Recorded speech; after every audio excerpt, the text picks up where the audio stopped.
자, 1번 언제나 이 자리에 우리 생명과학의 이해 1단원에서 문제가 나오잖아요. 그래서 어김없이 요거 모의고사에서도 1단원에서 생명과학의 이해 문제가 나왔는데, 자, 여기 밑줄이 그어져 있네. 그치? 농도가 높은 오줌을 생성해서 건조한 지역에 서식하기에 적합하대요. 그럼 건조한 지역에 서식하기 적합하게끔 적응과 진화를 한 거지. 적응과 진화가 환경에 적합하게끔, 그쵸? 몸이 변하고 몸의 습성이 변하고 하는 게 적응과 진화니까, 그치? 진화라고 하는 것은 오랜 기간 거치면서 집단의 유전적 구성이 변하는 거고요. 이렇게 건조한 지역에 서식하기 적합하도록 이렇게 높은 농도의 오줌을 생성하는 그런 형태로 변화한 거니까 적응과 진화, 밑줄 친 기억에다가 적응과 진화 이렇게 동그라미 해주시면 되겠고요. 자, 니은에다가 또 밑줄 그어져 있는데, 니은 뭐냐면은 생명 활동에 필요한 에너지를 얻는데, 그럼 이거에 대한 또 질문도 있겠네. 니은 과정에서 물질 대사가 일어나는데, 그렇죠. 물질 대사가 뭐야? 물질 대사가 생명체 내에서 일어난 화학 반응이잖아. 근데 화학 반응을 왜 해? 필요한 물질이나 필요한 에너지를 얻기 위해서 화학 반응을 하는 거니까, 이러한 필요한 에너지를 얻을 때 생명체는 물질 대사를 한다. 외운 거 떠올려 주시면서 동그라미 치면 되겠고. 자, 기억은 이렇게 물어봤어요. 캥거루쥐. 아이고, 캥거루쥐네. 귀엽게 생겼네요. 그죠? 캥거루쥐는 생물체니까 생물체는 세포로 구성되어 있다. 이게 구조적인 생물체의 특성이죠. 세포로 구성되어 있지 않으면 생물체가 아니다. 그랬어. 생물체니까, 캥거루쥐 생물체니까 동그라미 쳐주시면, 그러면 정답 5번에 체크하고 넘어가시면 되겠죠. 2번 문제 보겠습니다. 2번 문제 방어작용 파트인데요. ABC는 결핵 아니면 독감 아니면 말라리아래. 그럼 병원체의 특징을 보고 질병 ABC가 뭔지 맞춰보세요. 그런 문제가 되겠네. 원생생물에 속하니까 원생생물에 속하는 거 뭐 있지? 그렇지, 말라리아죠. 단수 남기 해주시고 말라리아. 자, 우리가 요거 다시 한번 여러분들 외워볼까? 자, 세균. 병원체가 세균인 게 뭐가 있었지? 그치, 결핵 하나만 외우면 돼. 수능에는 결핵밖에 안 나와. 바이러스가 병원체인 거 뭐 있었지? 그렇지, 독감하고 에이즈야. 후천성 면역 결핍증 있지? 에이즈. 독감하고 에이즈. 요 두 가지만 수능에 나와. 딴 거 안 나와, 수능에는. 자, 그리고 원생생물. 원생생물이 병원체인 게 있었거든. 원생생물은 진핵생물이죠. 질병을 일으키는 원생생물은 다 단세포 생물인데요. 진핵생물인 이러한 단세포 생물들. 말라리아가 있었고요. 말라리아. 그리고 수면병까지 외워주셔야 돼요. 수면병. 말라리아, 수면병 두 가지 외워주시고, 자, 또 한 가지 나온 게 곰팡이죠. 자, 곰팡이에 의한 질병 무좀 하나만 외워주시면 됩니다. 이렇게 질병 뭐 굉장히 여러 가지 있지만 수능에는 딱 이렇게만 나온다 그랬어요. 그래서 자, 말라리아 원생생물 보고 말라리아 이렇게 딱 단순함게 해주시고, 그리고 스스로 물질 대사를 하지 못한다. 바이러스의 특징이죠.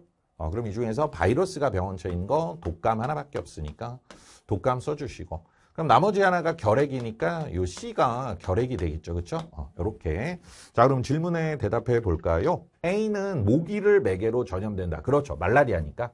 말라리아는 모기 몸속에, 말라리아를 일으키는 원생생물이 말라리아 열원충이라고 하는 건데, 이 말라리아 열원충이 모기의 몸속과 사람의 몸속을 왔다 갔다 하면서 생활사를 거쳐요.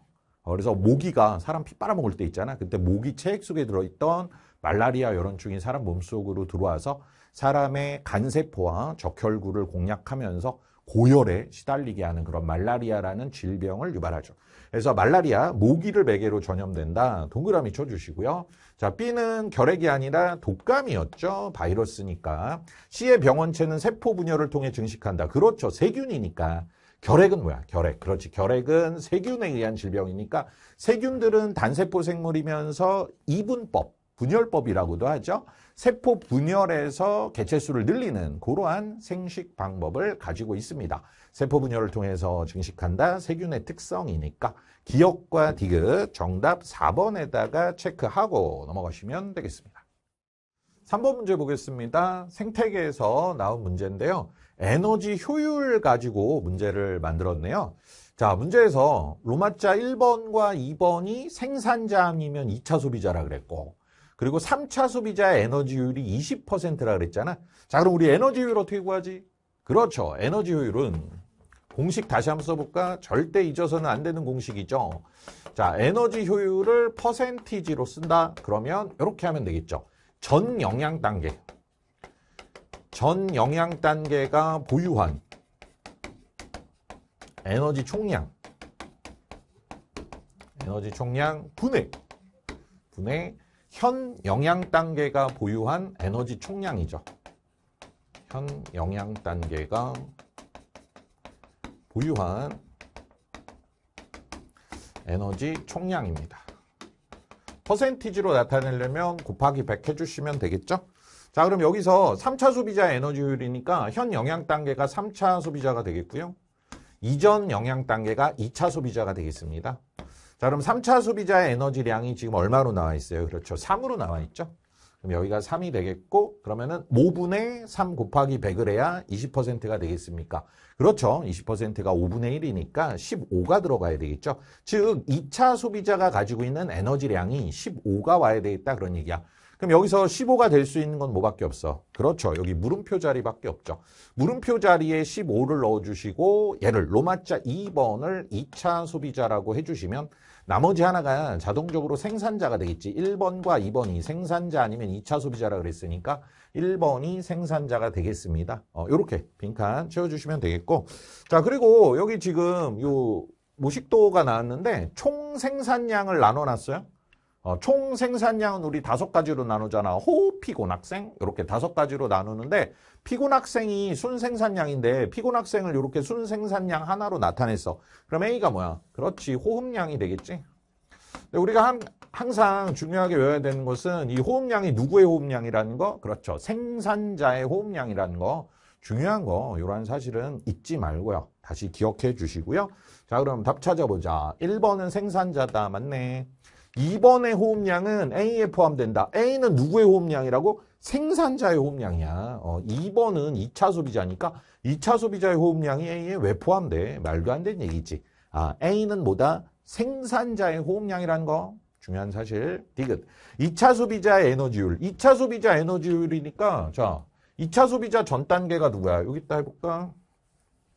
자, 2차 소비자 전 단계가, 그렇지, 1차 소비자야. 그리고 2차 소비자 에너지 효율 구하라 그랬으니까 현 단계가 2차 소비자가 되겠지? 그럼 2차 소비자 에너지량이 얼마라 그랬어? 15라 그랬잖아. 그지? 그리고 1차 소비자의 얼마야? 에너지량이 100이라고 지금 표에 나와 있으니까 100분의 15 곱하기 100이니까 그렇죠. 15%가 되겠죠? 10%가 아니라 15%입니다. 그래서 기억만 맞다. 정답 1번 체크하고 넘어가시면 되겠습니다.